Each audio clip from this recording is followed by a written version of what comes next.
some sad news and some very, very good news today. So I'm 6 right, 5 down in darkness, but then the sun's gone in now. We've got sort of some clouds, so just can't win. Flushing this today, and I've watered all my other pots.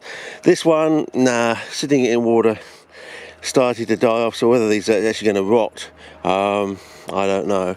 I just do some spot colouring. Yeah, you can see. The thing with these, if they start to do this sort of stuff, and you get sort of those things, you have to pull the traps right off. Otherwise, you will definitely lose the plants. So I may even just get rid of this one just to be on the safe side, sort of thing. So yeah, it's still alive, but you know, I think that one's dead. That one's still alive, but you know, I think this one's dead too. So we'll see. So anyway. John Nine, our man from Michigan, the Michigan man, not the Michelin man. Yeah, that's if he was in France. He reckons this one's not going to make it, so so I'll just pull this dead trap off. So see if it's still alive by the 3rd week of. Is that what he means? If you leave the if you leave the traps on, they won't survive, sort of thing. I don't know. So. Okay, oh hang on, we did learn to do this, didn't we? We could actually take this off, and yeah, so anyway, and as I said, I've moved these two, so this one's now in the sun sort of for quite a lot longer. Oh, this one's starting to make a move there, so it's something. Anyway, back on with the lens hood, I suppose. Today's annoying thing. Okay, back to normal focus, I suppose. Now let's go and look at the good news, I suppose. The very good news, the quite extraordinary, exciting news. I'm probably going to have to put it into Australian parlance. I'm just warning you fellas. Oh wow, that's a good CP weed, and it's still growing, even though I'm not watering. It's just growing off any rainfall we have. Looks like we might be having a bit of a storm coming in, so that's not good, because if we get lightning strikes and it's a bit windy, it makes it very nasty on the old bushfire. Well, I think that one might go pink, so you never know. So anyway, I've set these pots up basically, and I've flushed them and they're in. So let's start with the. So I just go to spot colouring. So I put these in, and this is the one that was producing the so-called CP tannins, which you can probably still see somewhat down there and somewhat down there, and it was sort of changing the quality of this sort of peaty area in a way now. So put this one in. So colour check on the label, but we'll see how we go. Don't know if this is gonna make a move or not. Okay, now this one, maybe we should take the lens hood off with these ones. It may change the setting. It was sort of muddy on the surface for the first, I would say, 3 to 4 mils of sort of muddiness. Underneath it was really hard sand, basically. Oh yes, a bit like this. That's one thing I forgot to mention with these. Is this sand is when it's dry, when it's soaked through, it's very firm. You can't really push it down too much. So yeah. So yeah. Okay, back to this one. So underneath that 3 or 4 mils of muddy detritus material on the top, basically it's and under that cracking, basically it's very firm sand. Now with this one, very strange, after I flushed it, it was still very silky. When I was putting the plant in last night, it was very silky smooth, extremely. But that's not the interesting thing.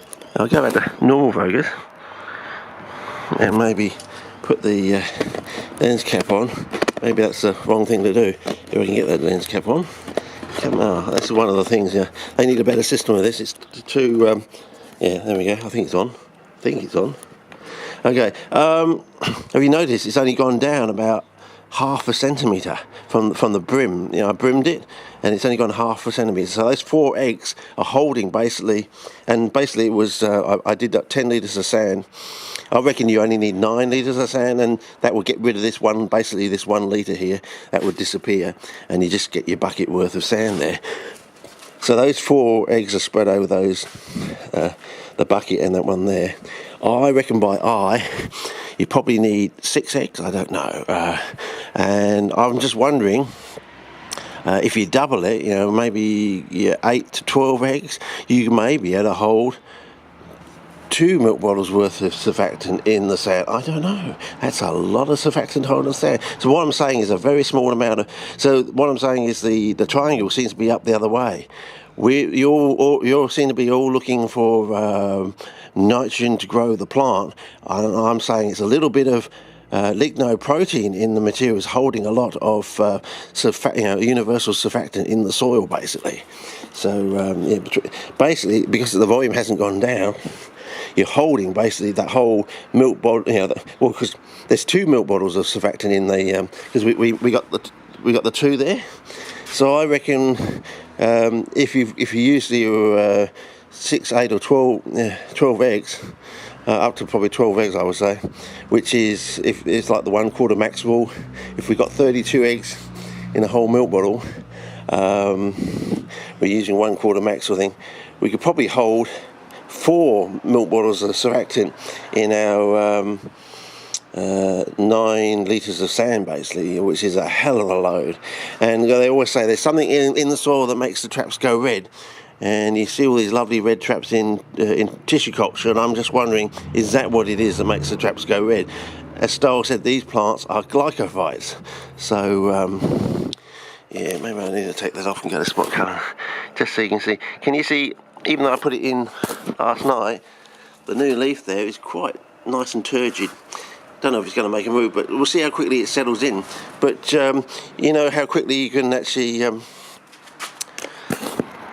if you put a spoonful of universal surfactant into a bucket of water, you know, a teaspoon, within 3 or 4 days, you've actually got growth of water mould and stuff like that in the water. It's that quick. So we'll see if we get a response very quickly within the next few days. So yeah.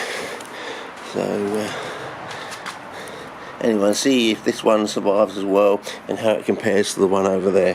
But I'm just saying, I think we got the triangle up the wrong way, fellas. It's a little bit of, and I crunched a few numbers last night, because they talk about peat having 20 to 30% lignin in it, or lignoprotein in it, sort of thing. And some of the websites say coir has the highest of the natural fibres and stuff, and that's only at 30%. They fail to mention that sedge peat is normally around 50%, and basically half sedge peat is the sort of lignoprotein sort of thing. So I'm just wondering if the lignoprotein is what holds the universal surfactant to the material and into the soil, basically. That's why sedge peat also grows. They say if you can overcome all the largesse of the micronutrients, you know, all your borons and your manganeses and things like that in there, you can grow bigger plants in sedge peat, because and they say that also that the cation exchange capacity, or salt index, is proportional to the organic matter lignin content. In other words, peat has a salt index of about 250 grams to the litre, weight by volume, basically. So sedge peat, in theory, if it's proportional to the lignin content, or lignoprotein content, it should be able to hold 500 grams to the litre of salt, basically, because you have to potassium amend, otherwise salt will kill the plants unless you potassium amend. It's a simple ratio, but you can work it out how much potassium you've got to add to cope with the amount of salt you've got there.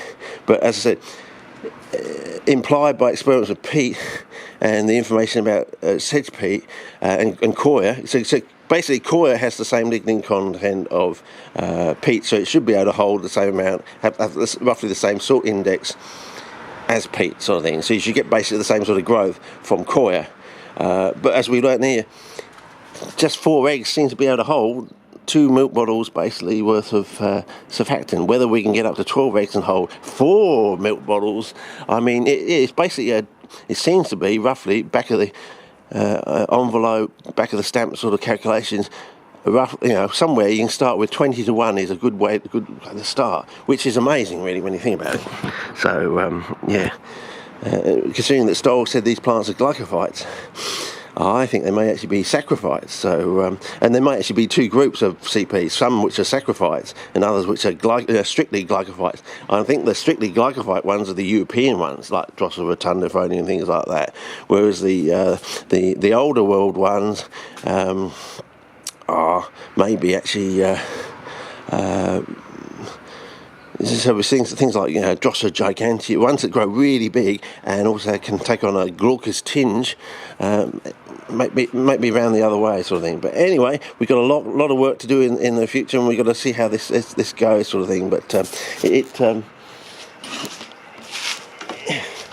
if I put the water on, you'll see it flows quite well, which again says, well, if it flows this well, if I put this on,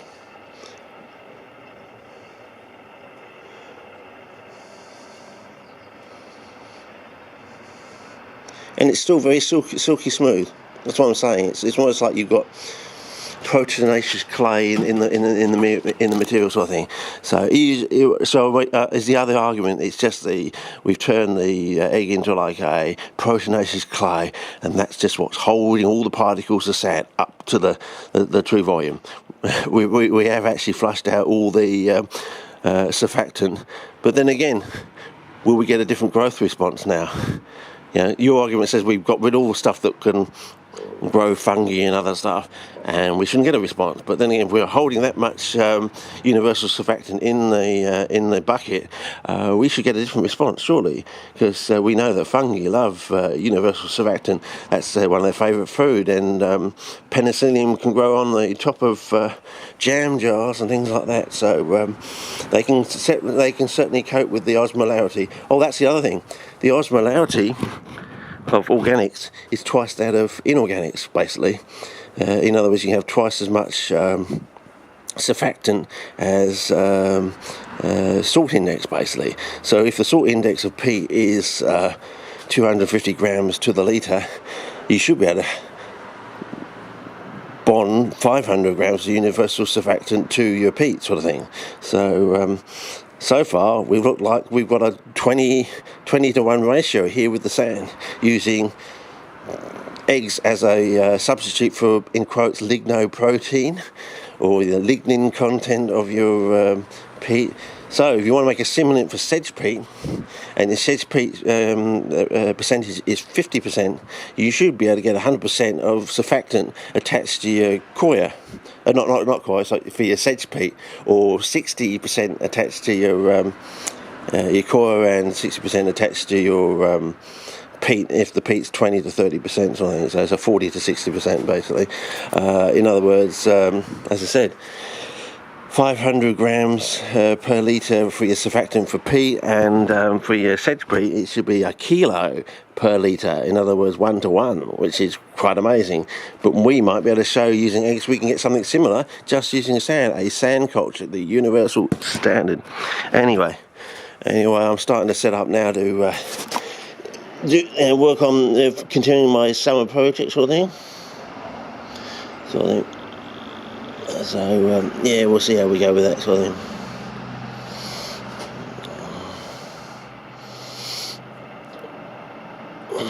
Anyway, we'll work on that. So I just thought it's a very exciting time, totally unexpected, one of the better discoveries in my life, I would think.